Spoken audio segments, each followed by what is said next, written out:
The Beatles performed to a hostile crowd. Then one track turned the show into Madness. Jacksonville, Florida, September 11, 1964. The Gator Bowl, where 32,000 people have gathered. But not all of them came to celebrate. Many came to protest, to boo, to show these British boys that they're not welcome in the American South. John Lennon stands backstage. His hands are shaking, not from excitement, from fear, because outside this dressing room, beyond these walls, sits an audience that wants them to fail. The Beatles had refused to play segregated venues. They'd made it clear, no separate seating for black and white audiences, everyone together, or no show at all. In 1964 Jacksonville, that decision made them enemies. The local newspapers had run editorials, calling them British troublemakers, communist sympathizers, race mixers who don't understand Southern values. Radio stations encouraged people to buy tickets, not to enjoy the show, but to disrupt it. And now, as the Beatles prepare to take the stage, they can hear the crowd not cheering but chanting, "Go home, go home, go home." Paul McCartney tries to stay positive. "We've faced tough crowds before," he says. "Hamburg, Liverpool, we can handle this." But George Harrison looks worried. "This is different, Paul. These people hate us, not because of our music, but because of what we stand for." Ringo Starr is sitting in the corner, unusually quiet. He's heard the threats, the rumors of violence, the warnings from local police. And John Lennon, John is angry. "We're going out there," he says, his voice hard, determined. "And we're going to play, because that's what we do. We don't back down, we don't give in. We play what none of them know yet, what nobody in that hostile crowd knows, is that in 45 minutes, everything will change. One song, one moment, one decision will turn 32,000 enemies into believers." The Beatles walk onto the stage, and the boos are deafening, not scattered boos, not isolated protests, but a wall of sound. 32,000 people, booing in unison. Mixed with the boos are shouts, "Go back to England, we don't want you here." "Race traitors." The band takes their positions. John on rhythm guitar, Paul on bass, George on lead guitar, Ringo on drums. They can barely hear themselves think. The hatred is that loud. John steps to the microphone. "Good evening, Jacksonville." More boos, louder now. Paul tries next. "We're the Beatles from Liverpool." Someone throws a bottle. It smashes on stage, 10 feet from where Paul is standing. Security guards rush forward, but there are too many people, too much anger, too much hatred. George looks at John, his eyes asking the question, should we leave, should we give up? But John shakes his head and counts off. 1, 2, 3, 4. They launch into Twist and Shout. Their usual opening number, high energy, designed to get crowds moving. But the Gator Bowl crowd isn't moving. They're standing with arms crossed, faces hostile, refusing to engage. The Beatles play through the song, but something's wrong. The energy is all wrong. The connection isn't there. When Twist and Shout ends, there's no applause, just more boos, more shouts, more bottles thrown toward the stage. Paul looks shaken. George looks scared. Even Ringo, usually unflappable, looks like he wants to run. They play "She Loves You," one of their biggest hits, the song that conquered America. But in Jacksonville on this night, it falls flat. The crowd isn't just indifferent, they're actively hostile, turning their backs, covering their ears, making it clear that nothing the Beatles do will win them over. After 3 songs, after 20 minutes of pure hostility, John Lennon makes a decision. He walks away from his microphone, gathers the band together, right there on stage, while 32,000 people watch. "We're changing the set list," John says, his voice urgent. "What?" Paul looks confused. "We're not winning them over with hits," John says. "So we're going to do something different, something they're not expecting." "What are you thinking?" George asks. John looks out at the hostile crowd, at the sea of angry faces, at the people who came to hate them, and he makes a choice that will change everything. "Hey, before we continue with this incredible story, I need to give you an important warning. Many subscribers have reported that YouTube has removed their subscriptions without notice. Just take a quick look at the red button below to make sure you're still subscribed to the channel. I don't want you to miss any of the exclusive content. That's coming up, and while you're there, leave that powerful like that helps me a lot with the algorithm. Oh, and tell me in the comments, which city are you watching from? I love getting to know every amazing person who is part of this community. Your participation makes all the difference. Let's interact. John walks back to his microphone. The crowd is still booing, still hostile, still waiting for the Beatles to give up and leave. "Ladies and gentlemen," John says, his voice cutting through the noise. "I know you don't want us here." The crowd roars its agreement. "I know you think we're troublemakers," John continues, "that we don't understand your way of life." More cheers, more agreement. "But I want to tell you something," John says, his voice now softer, more personal. "We didn't come here to change your minds about segregation. We didn't come here to tell you how to live." The crowd quiets slightly, curious about where this is going. "We came here to play music," John says, "because that's what we do. That's all we know how to do. And music," John continues, "real music, doesn't care about the color of your skin, or where you're from, or what you believe. Music just is." The crowd is quieter now, still hostile but listening. "So I'm going to ask you for one thing," John says, "just one thing. Give us 3 minutes. 3 minutes to play you one song. And if after that song you still want us to leave, we'll leave." The crowd murmurs, uncertain. "But if we can reach even one person in this stadium," John says, "if we can make even one person feel something, then it will have been worth it." John turns to the band. "Boys, let's show them what we've got." What the Beatles play next shocks everyone in the Gator Bowl. Not a hit, not a radio-friendly pop song, but "Money, That's What I Want." A raw, aggressive, blues-based song that the Beatles had learned from Barrett Strong, a black American artist. It's a song about struggle, about wanting more from life, about the universal desire for something better, and the Beatles play it like their lives depend on it. John's voice is raw, aggressive, filled with emotion. Paul's bass is thunderous. George's guitar is screaming. Ringo's drums are driving the rhythm with a power that can't be denied. The best things in life are free, but you can give them to the birds and bees. I want money. That's what I want.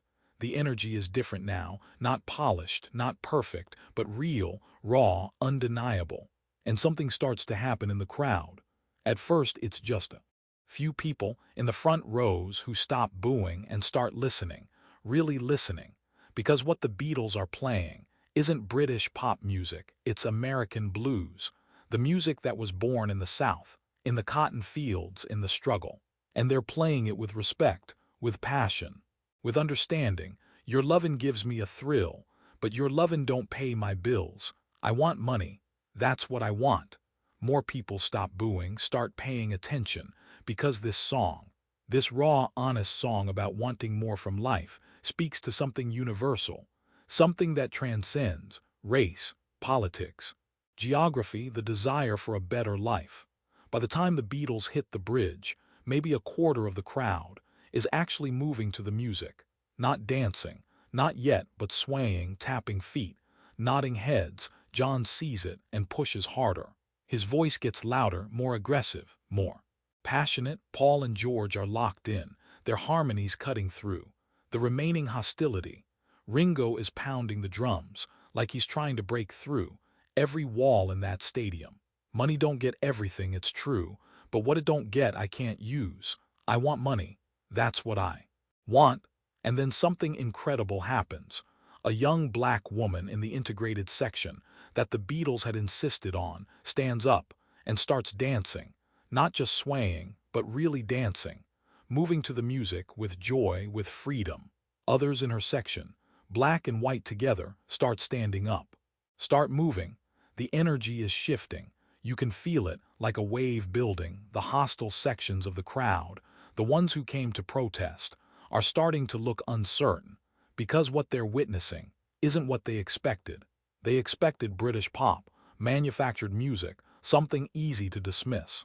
Instead, they're hearing Real American music played with passion and respect by four boys from Liverpool who clearly understand what this music means. The Beatles finish Money, and for the first time all night, there's applause, not from everyone, maybe a third of the crowd, but it's real applause, genuine appreciation. John doesn't give them time to think, doesn't give the hostile sections time to regroup. He counts off immediately into Long Tall Sally, another song by a black American artist. Little Richard, fast, aggressive, impossible to ignore. And the Beatles play it with even more energy than before. Gonna tell Aunt Mary 'bout Uncle John. He said he has the blues, but he has a lot of fun. The energy in the Gator Bowl is transforming. More people are standing now. More people are moving. The integrated sections are going wild. But something else is happening. In the sections that came to protest, cracks are appearing. Young people who came with their parents, who were told to hate the Beatles, are starting to move, starting to smile, starting to feel the music. Their parents are trying to hold them back, trying to maintain the protest, but the music is too powerful. Long Tall Sally, she's built for speed. She got everything that Uncle John needs. By the time they hit the final chorus, half the stadium is on its feet, not booing, not protesting, but dancing, singing along, celebrating. When the song ends, the applause is thunderous. John looks at Paul, Paul looks at George, George looks at Ringo, and they all understand. They're winning, but they're not done yet. Thank you, Jacksonville, John shouts, his voice now confident, triumphant. You know what? John continues. I was wrong earlier. The crowd quiets, listening. I said music doesn't care about the color of your skin, John says, but that's not quite right. Music celebrates every color, every voice, every person. The songs we just played were written by black American artists, artists who created something beautiful out of struggle and pain, and we're just four boys from Liverpool who fell in love with that music and wanted to share it with the world. The integrated section erupts, cheering, applauding, but now something else happens. Some people in the previously hostile sections start clapping too, not everyone, but enough. So this next song, John says, is for everyone in the stadium. Black, white, young, old. Everyone who understands. That music is for all of us. They launch into I Saw Her Standing There, and the Gator Bowl explodes. What happens over the next 30 minutes is nothing short of miraculous.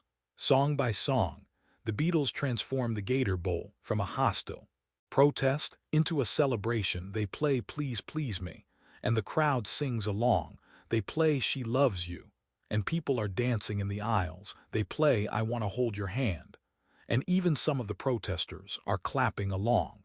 By the time they get to their closing number, Twist and Shout, the same song that was booed at the beginning of the show, the entire stadium is on its feet, all 32,000 people, moving, singing, celebrating. The transformation is complete. But the most powerful moment comes during the final chorus. John stops singing, holds the microphone out to the audience, and lets them sing, twist and shout. Come on, come on, come on, baby, now. Come on and work it on out. 32,000 voices, black and white, young and old, protesters and fans, all singing together. The sound is overwhelming, beautiful, proof that music can do what politics cannot. Bring people together. When the song ends, the applause lasts for 10 minutes.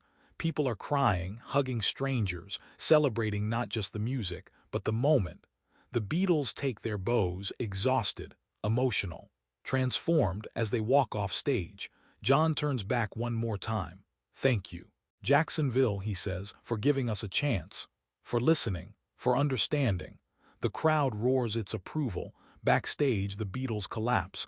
Did that really just happen? Paul asks, his voice shaking. I think it did, George says. I think we just witnessed something incredible. Ringo is crying. That was the most important show we've ever played. John is quiet, thinking about what just happened. You know what we proved tonight, John says finally. The others look at him. We proved that music is stronger than hate, John says. That art can change minds. That four boys from Liverpool can help. People see each other differently. The story of the Beatles in Jacksonville spread across America like wildfire. Newspapers that had criticized them now wrote about their courage. Radio stations that had encouraged protests now played their music nonstop. And most importantly, other venues across the South started integrating their seating.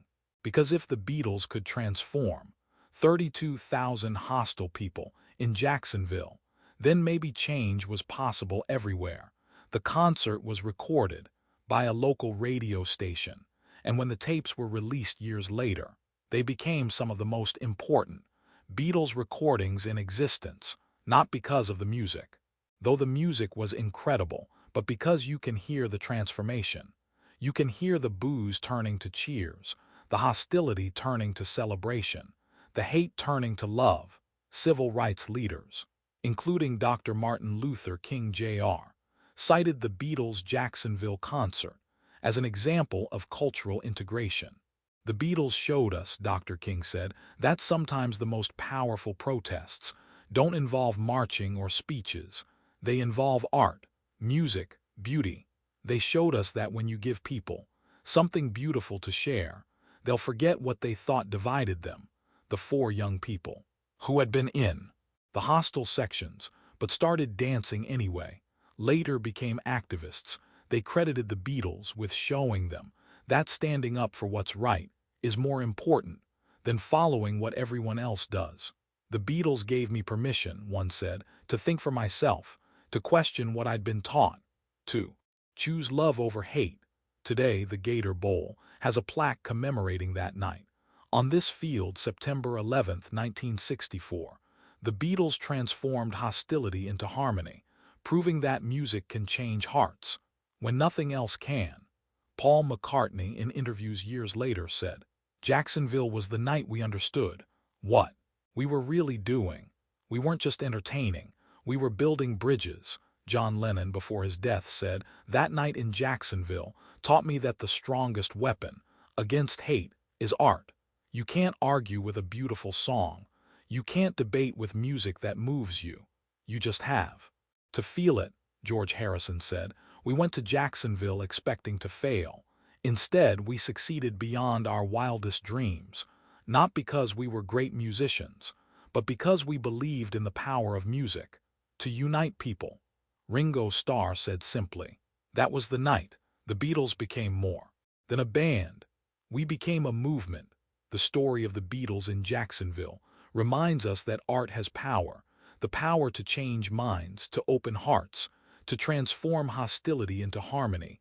It reminds us that sometimes the bravest thing you can do is keep playing, keep creating, keep believing, even when everyone is telling you to stop.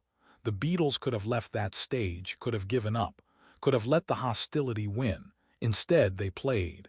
They played with passion, with courage, with love, and they transformed 32,000 enemies into believers. That's the real legacy of that night, not the music, though the music was incredible, but the lesson. That art can do what politics cannot, that music can unite what hatred divides, that four boys from Liverpool can change the world, one song at a time. The Beatles performed to a hostile crowd, but they didn't perform for approval, they performed for transformation, and when they played that one track, "Money, That's What I Want," everything changed. The boos turned to cheers, the hostility turned to celebration, the hate turned to love, because that's what music does, when it's played with honesty, with passion, with courage. It reminds us all that we're more alike than different, that we all want the same things, that we all respond to beauty, and sometimes all it takes is one song to change everything. The Beatles performed to a hostile crowd, 32,000 people who came to boo, to protest, to show these British boys they weren't welcome. But the Beatles didn't run, they didn't give up. They played with courage, with passion, with love. And one track, one raw, honest song about struggle and hope turned hostility into harmony, turned enemies into believers, turned hate into love. That's the power of music. That's the power of art. That's the power of refusing to let hatred win. The Beatles showed us that night that the strongest response to hostility isn't more hostility. It's beauty, it's truth, it's music that speaks to the soul and reminds us all that we're human, together.